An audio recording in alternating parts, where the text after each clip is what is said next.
Hello செல்லக்குட்டீஸ், வாங்க நம்ம இந்த வீடியோவில் 5th standard work book practice தான் பண்ண போகிறோம். நீங்கள் புக்கில் நல்லா ப்ராக்டிஸ் பண்ணிவிட்டு வீட்டில் வந்துட்டு இந்த பேஜை வந்து நீங்கள் எனக்கு ப்ராக்டிஸ் பண்ணுங்கள். அப்போ தான் நல்லா படிக்கிறதுக்கு உங்களுக்கு ஆர்வமாக இருக்கும், எழுத்து பிழைகள்லாம் இருக்காது. இந்த புக்கு வேணும்னா கம்யூனிட்டி கைடில் மேமோட ஃபோன் நம்பர் இருக்குது, அதிலேருந்து மெசேஜ் பண்ணுங்கள். நான் உங்களுக்கு இந்த புக்கு கொரியர் மூலயமா அனுப்பிச்சி வைக்கிறேன். ஓகே செல்லக்குட்டீஸ், பார்ப்போமா? தமிழின் இனிமை சொற்கள் அறிவோம். நான் மேம் ஒரு வாட்டி எழுதுகிறேன், நீங்கள் ஒரு வாட்டி இங்கே எழுதி பாருங்கள். 2 டைம்ஸ் எழுதி பாருங்கள். புரட்சி கவிஞர், புரட்சி கவிஞர். ஓகேவா? புரட்சி கவிஞர்னா நல்லா எழுச்சி மிக்க கவிதைகளை எழுதுகிறவங்கள தான் புரட்சி கவிஞர் சொல்லுவாங்க.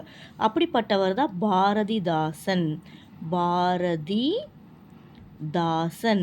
இப்போ எல்லாருக்கும் விஜய் பிடிக்கும், அஜித்லாம் பிடிக்கும்னு சொல்கிறீங்கல்ல, அதே மாதிரி கனக சுப்புரத்தினம் அப்படின்றவர் பாரதியாரை ரொம்ப பிடிச்சிருந்தது அவருக்கு.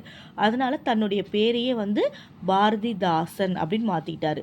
தாசன் சொன்னீங்கன்னா ஃபேனுன்னு அர்த்தம். ஓகேவா? அடுத்து கனி, கனினா பழம். கரும்பு, கரும்புனா சுகர் கேன். கரும்பு, கரும்பு எப்படி இருக்கும்? இனிப்பாக இருக்கும். வெல்லம், வெல்லம்னா ஜாக்ரி, இனிப்பாக இருக்கும் இல்லையா? வெல்லம். பசு, பெண் மாடை நம்ம என்னன்னு சொல்லுவோம்? பசுன்னு சொல்லுவோம். தென்னைனா தென்னை மரம். இன்-நை, தென்னை மரம். இளநீர், இளநீர், இளநீர். சாறு, சாறு, சாறு.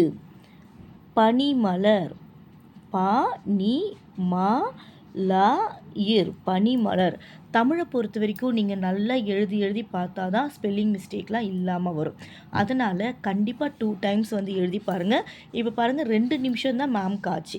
அப்போ நீங்கள் 2 டைம்ஸ் எழுதுறதுக்கு 4 மினிட்ஸ் ஆகும். ஒரு நாளைக்கு ஒரு பேஜை நீங்கள் படிங்க போதும், தமிழில் நல்ல மதிப்பெண் வாங்கலாம். தேங்க்யூ.